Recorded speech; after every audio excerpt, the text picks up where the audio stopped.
नमस्कार दोस्तों, स्वागत है आप सभी का।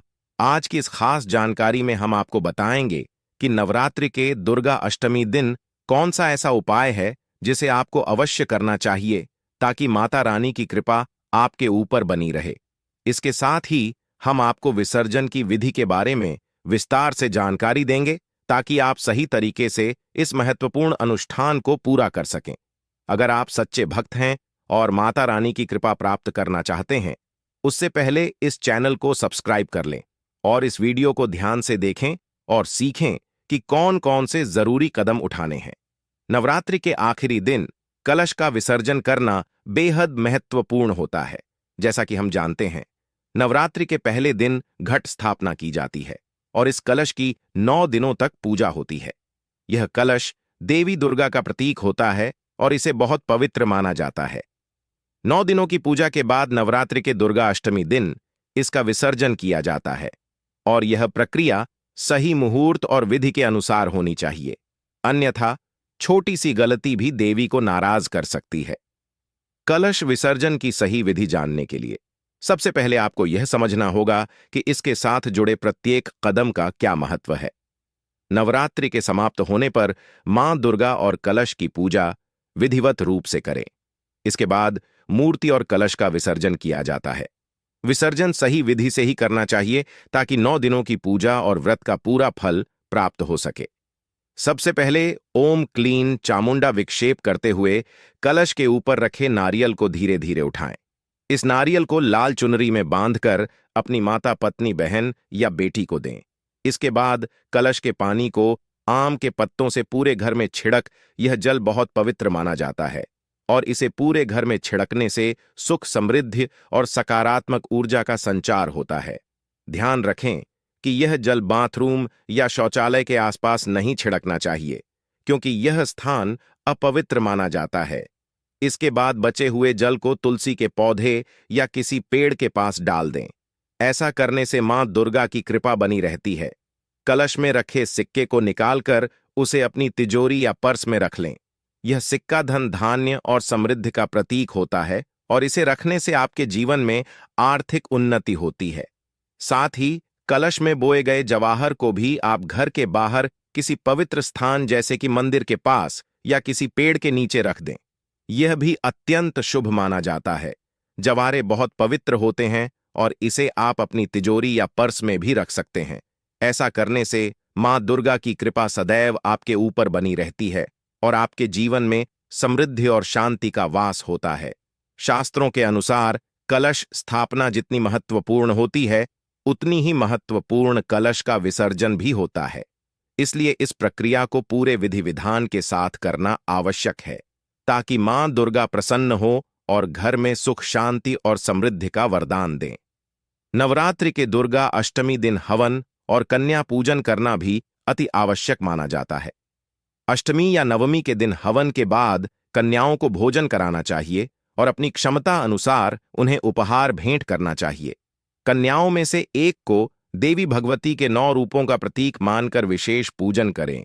इसके बाद मां भगवती से क्षमा याचना करें कि यदि किसी भी पूजा या मंत्र में कोई कमी रह गई हो तो उसे माफ करें और अपने परिवार पर आशीर्वाद बनाए रखें। कलश विसर्जन करते समय एक विशेष मंत्र का जाप करें या देवी सर्वभूतेषु शांति रूपेण संस्थिता नमस्तस्ये नमस्तस्ये। यह मंत्र देवी की कृपा को स्थिर रखने में मदद करता है और कलश विसर्जन की प्रक्रिया को संपन्न करता है। इसके बाद कलश को धीरे से उठाएं और उसमें रखे जल को पूरे घर में छिड़क हुए माता अन्नपूर्णा और लक्ष्मी की कृपा का ध्यान करें। अंत में कलश में रखे सिक्के को उठाकर अपने माथे से लगाएं और तिजोरी या पर्स में रखें। इसके अलावा कलावा जो कलश पर बंधा होता है, उसे खोलकर अपने हाथ में बांध लें। यह रक्षा कवच कहलाता है और इसे बांधते समय देवी के किसी भी मंत्र का उच्चारण करें। यह सूत्र घर के सभी सदस्य पहन सकते हैं, जिससे देवी की कृपा और सुरक्षा परिवार के सभी लोगों पर बनी रहती है। इस तरह नवरात्रि व्रत का समापन होता है। जब आप इस प्रक्रिया को सही तरीके से पूरा करते हैं तो मां दुर्गा प्रसन्न होकर आपके जीवन में सुख, शांति, समृद्धि, वृद्धि और धन की वर्षा करती है। इसलिए नवरात्रि के दुर्गा अष्टमी दिन की पूजा और कलश विसर्जन को सही विधि से करने का विशेष ध्यान रखें, ताकि माता रानी का आशीर्वाद हमेशा आपके जीवन में बना रहे। अष्टमी और नवमी से व्रत का पारायण करने वाले इस विधि से कलश विसर्जन करेंगे तो उनको लाभ प्राप्त होगा। बता दें कि अष्टमी या नवमी तिथि को व्रत पारायण करने वालों अखंड ज्योति को विजयदशमी के पूजन तक प्रज्वलित रखना चाहिए, क्योंकि धार्मिक मान्यताओं के अनुसार विजयदशमी को भगवान राम ने अपराजिता देवी का पूजन किया था। माताएं बहनों, अभी तक आपने कमेंट बॉक्स में जय माता रानी ना लिखा हो तो जरूर ही लिख दीजिए, क्योंकि आपको ऐसा लिखने से माता रानी आपसे बहुत ही जल्दी प्रसन्न हो जाती हैं और आपको मनोवांछित फल प्रदान करती है। मित्रों, आप इस वीडियो को पूरा ही देखें, आधा अधूरा छोड़कर ना जाएं। विशेष पर्वों के दौरान सुबह शाम होने वाली पूजा में दीपक जलाने की खास परंपरा है। शारदीय नवरात्रि देवी भगवती की पूजा आराधना के लिए सबसे उत्तम समय माना जाता है। नवरात्रि के दौरान मां दुर्गा की कृपा प्राप्त करने के लिए पहले दिन कलश स्थापना और अखंड ज्योति प्रज्वलित की जाती है। इस अखंड ज्योति को जलाने का विशेष महत्व है, जो पूरे 9 दिनों तक लगातार जलती रहती है। इसे बुझने नहीं दिया जाता, क्योंकि इसे शुभ न ही माना जाता है। अखंड दीपक जलाने से मान्यता है कि मां दुर्गा अपने भक्तों की सभी मनोकामनाएं पूरी करती हैं और परिवार में सुख शांति बनी रहती है। नवरात्रि के दौरान इस अखंड ज्योति को प्रज्वलित करने के नियम भी काफी महत्वपूर्ण माने जाते हैं। अखंड ज्योति प्रज्वलित करने के लिए पीतल के दीपक का उपयोग शुभ माना जाता है। यदि पीतल का दीपक उपलब्ध ना हो तो मिट्टी के दीपक में भी अखंड ज्योति जलाई जा सकती है। दीपक को कभी भी सीधे जमीन पर नहीं रखना चाहिए। इसे उचित स्थान पर स्थापित करके मां दुर्गा का ध्यान करते हुए ज्योति जलानी चाहिए। साथ ही घी का उपयोग दीपक प्रज्वलित करने के लिए उत्तम माना गया है। यदि घी उपलब्ध ना हो तो तिल या सरसों के तेल का भी उपयोग किया जा सकता है। देवी की प्रतिमा के दाईं ओर अखंड ज्योति रखी जाती है, जबकि तेल का दीपक बाईं ओर प्रज्वलित किया जाता है। इसे किसी कांच के लैंप से ढक कर रखा जाता है, ताकि ज्योति बुझने ना पाए, और दीपक को स्वयं ही बुझने दिया जाता है। उसे फूंक मारकर नहीं बुझाना चाहिए। नवरात्रि के 9 दिनों में अष्टमी और नवमी के दिन कन्या पूजन का विशेष महत्व होता है। भक्त इन दिनों 9 कन्याओं को भोजन कराते हैं, जिन्हें देवी का स्वरूप माना जाता है। ऐसा माना जाता है कि कन्या भोज कराने से घर में सुख शांति आती है और सभी प्रकार के कष्ट दूर होते हैं। कन्याओं की आयु 10 वर्ष से कम होनी चाहिए, ताकि पूजन पूर्णता प्राप्त कर सके। जिन कन्याओं को भोजन कराया जाता है, उनके माध्यम से देवी की कृपा प्राप्त होती है और जातक का जीवन समृद्ध होता है। कन्या पूजा के दौरान पहले देवी को नैवेद्य अर्पित करना आवश्यक होता है। उसके बाद कन्याओं को भोजन कराया जाता है। यदि किसी कारणवश कन्या भोज नहीं करवा पाए तो भोजन सामग्री जैसे चावल, आटा, सब्जी आदि कन्याओं को उनके घर पर जाकर भेंट कर सकते हैं। महाअष्टमी के दिन मां महागौरी की पूजा होती है, जबकि महाअष्टमी को मां काल रात्रि की। इन दिनों भक्त कन्याओं को भोजन कराकर उपहार देते हैं, ताकि देवी की कृपा बनी रहे। पुराणों में भी कन्या पूजन का विशेष महत्व बताया गया है। नवरात्रि के दौरान कम से कम एक बार कन्या पूजन करना आवश्यक माना गया है।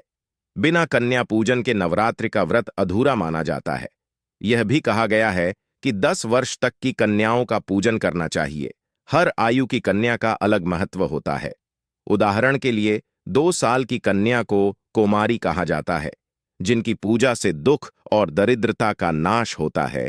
3 साल की कन्या त्रिमूर्ति मानी जाती है, जिनकी पूजा से धन और परिवार का कल्याण होता है। इसी प्रकार 4 साल की कन्या कल्याणी मानी जाती है, जिनकी पूजा से सुख समृद्धि प्राप्त होती है। 5 साल की कन्या रोहिणी होती है, जिनकी पूजा से रोगों से मुक्ति मिलती है। 6 साल की कन्या कालिका कहलाती है, जिनकी पूजा से विद्या और राजयोग की प्राप्ति होती है। 7 साल की कन्या चंडिका मानी जाती है, जिनकी पूजा से ऐश्वर्य प्राप्त होता है। 8 साल की कन्या श्यामभवी होती है, जिनकी पूजा से लोकप्रियता बढ़ती है। 9 साल की कन्या दुर्गा कहलाती है, जिनकी पूजा से शत्रुओं पर विजय प्राप्त होती है। 10 साल की कन्या सुभद्रा मानी जाती है, जिनकी पूजा से मनोरथ पूर्ण होते हैं और सुख मिलता है। कन्या पूजन के दिन आने वाली कन्याओं का स्वागत सच्चे मन से करना चाहिए। उनके पैर धोने से पापों का नाश होता है और जीवन में तरक्की होती है। कन्याओं को भोजन कराते समय पहले देवी मां को भोग लगाना चाहिए। इसके बाद सभी कन्याओं को भोजन कराएं और अपनी इच्छा अनुसार दक्षिणा अवश्य दें, क्योंकि दक्षिणा के बिना दान अधूरा माना जाता है। कन्या पूजन से भक्तों के जीवन में हर प्रकार की समस्याओं का समाधान होता है।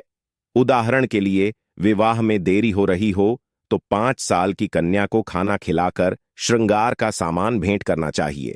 धन संबंधी समस्या होने पर 4 साल की कन्या को खीर खिलानी चाहिए। इसी प्रकार शत्रु बाधा या काम में रुकावट को दूर करने के लिए 9 साल की कन्याओं को कपड़े और भोजन सामग्री भेंट की जाती है। नवरात्रि के दौरान कन्या पूजन और अखंड ज्योति जलाना विशेष शुभ माना जाता है। इससे मां दुर्गा की कृपा प्राप्त होती है, जीवन में समृद्धि और शांति का वास होता है और भक्त के सभी कार्य सफल होते हैं। विशेष पर्वों के दौरान सुबह शाम होने वाली पूजा में दीपक जलाने की खास परंपरा है। शारदीय नवरात्रि देवी भगवती की पूजा आराधना के लिए सबसे उत्तम समय माना जाता है।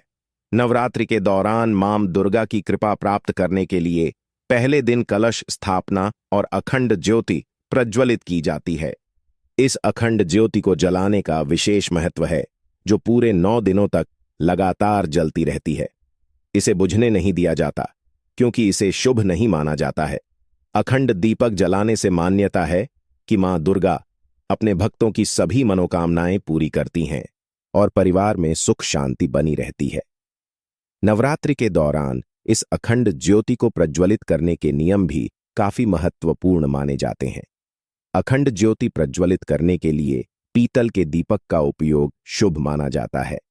यदि पीतल का दीपक उपलब्ध ना हो तो मिट्टी के दीपक में भी अखंड ज्योति जलाई जा सकती है। दीपक को कभी भी सीधे जमीन पर नहीं रखना चाहिए। इसे उचित स्थान पर स्थापित करके मां दुर्गा का ध्यान करते हुए ज्योति जलानी चाहिए। साथ ही घी का उपयोग दीपक प्रज्वलित करने के लिए उत्तम माना गया है। यदि घी उपलब्ध ना हो तो तिल या सरसों के तेल का भी उपयोग किया जा सकता है। देवी की प्रतिमा के दाएं ओर अखंड ज्योति रखी जाती है, जबकि तेल का दीपक बाईं ओर प्रज्वलित किया जाता है। इसे किसी कांच के लैंप से ढक कर रखा जाता है ताकि ज्योति बुझने ना पाए, और दीपक को स्वयं ही बुझने दिया जाता है। उसे फूंक मारकर नहीं बुझाना चाहिए।